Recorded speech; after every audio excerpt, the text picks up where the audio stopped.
दोस्तों, rules for radicals किताब soul दी Elinsky ने उभरते हुए पॉलिटिकल वर्कर्स के लिए लिखी थी।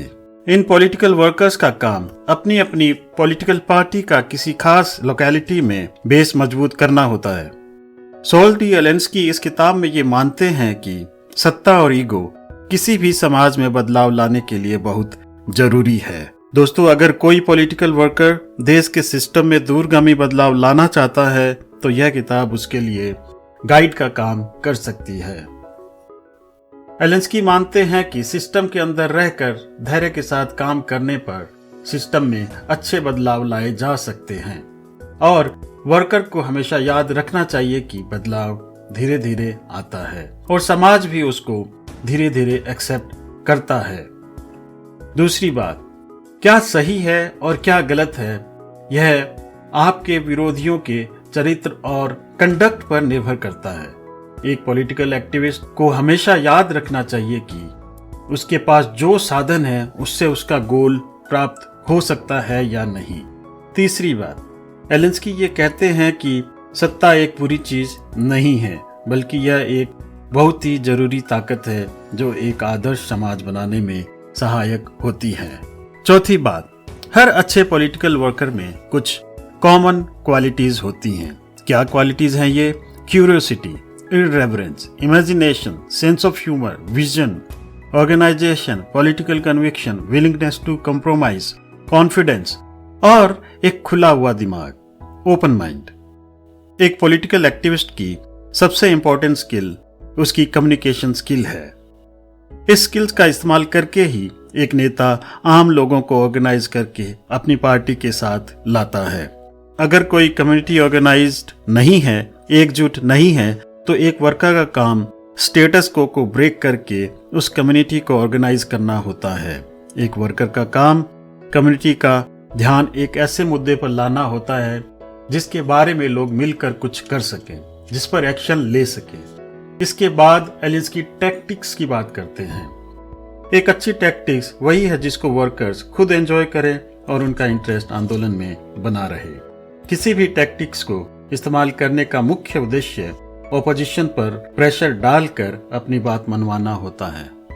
दोस्तों, एक टैक्टिक्स को इस्तेमाल करने पर क्या रिजल्ट आता है उसकी भविष्यवाणी करना बहुत ही मुश्किल है।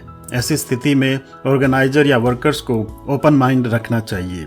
अगर एक टैक्टिक्स काम न करे तो दूसरी को इस्तेमाल करने पर विचार करना चाहिए और ऑर्गेनाइजर्स का पूरा ध्यान अपने टारगेट या गोल पर ही होना चाहिए और उसी के आसपास लोगों को पोलराइजेशन या ध्रुवीकरण करना चाहिए। दोस्तों, एलिंस्की ने किसी भी आंदोलन के सफल होने के लिए 13 टैक्टिक्स सुझाए हैं। इन्हीं को 13 रूल्स फॉर रेडिकल्स कहा जाता है। एलिंस्की ने अपने आंदोलन बड़ी बड़ी कॉरपोरेशंस और अमेरिकन गवर्नमेंट के खिलाफ किए। इन रूल्स को उसी कॉन्टेक्स्ट में भी देखना चाहिए। नंबर 1, ताकत या पावर सिर्फ वो नहीं है जो आपके पास में है, वो भी है जो आपका दुश्मन समझता है कि आपके पास है। दोस्तों, पावर पाने के 2 ही रास्ते हैं, या तो पैसे से मिलेगी या आम जनता के सहयोग से मिलेगी।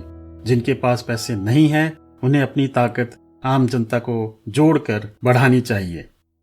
रूल नंबर 2, अपने लोगों की एक्सपर्टाइज या कुशलता से बाहर जाकर कोई भी आंदोलन नहीं करना चाहिए। इससे कंफ्यूजन, डर या सहयोगियों के आंदोलन से भाग जाने का खतरा होता है। किसी भी आंदोलन में आपके वर्कर्स का सिक्योर फील करना उसकी मजबूती को बढ़ाता है। रूल नंबर 3, जब भी मौका मिले अपने ऑपोजिशन की कुशलता या एक्सपर्टाइज से बाहर जाकर उस पर अटैक करें। अपने दुश्मन की चिंता व डर बढ़ाने का प्रयास लगातार करते रहें। रूल नंबर 4, अपने ऑपोजिशन पर प्रेशर डालें कि वह अपने ही बनाए हुए रूल्स को फॉलो करे। इन्हीं रूल्स को फॉलो करवा कर आप उनकी नींद हराम कर सकते हैं। रूल नंबर 5, मजाक उड़ाना एक घातक हथियार है। इसका कोई डिफेंस नहीं है।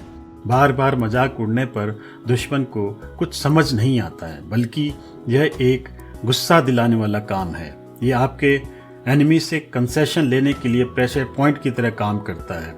क्या आपको पता है भारत में पप्पू कौन है और क्यों है और किसने बनाया है? रूल नंबर 6, एक अच्छी टैक्टिक्स वही है जो आपके लोग या आंदोलनकारी मजे लेकर करें।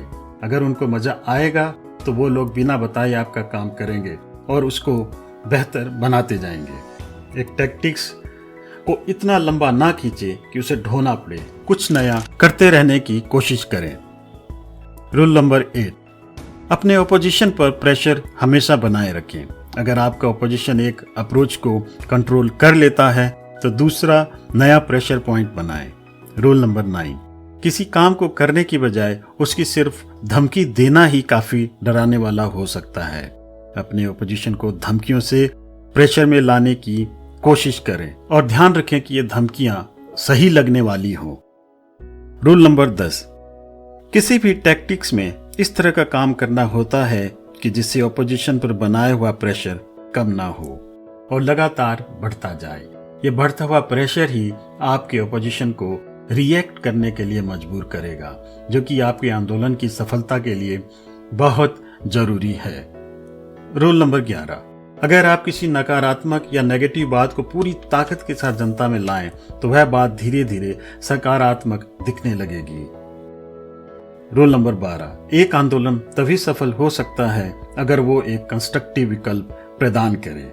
रूल नंबर 13, किसी भी आंदोलन में किसी एक चीज पर अपना पक्का टारगेट बनाएं और किसी एक व्यक्ति के इर्द गिर्द लोगों को पोलराइज करें।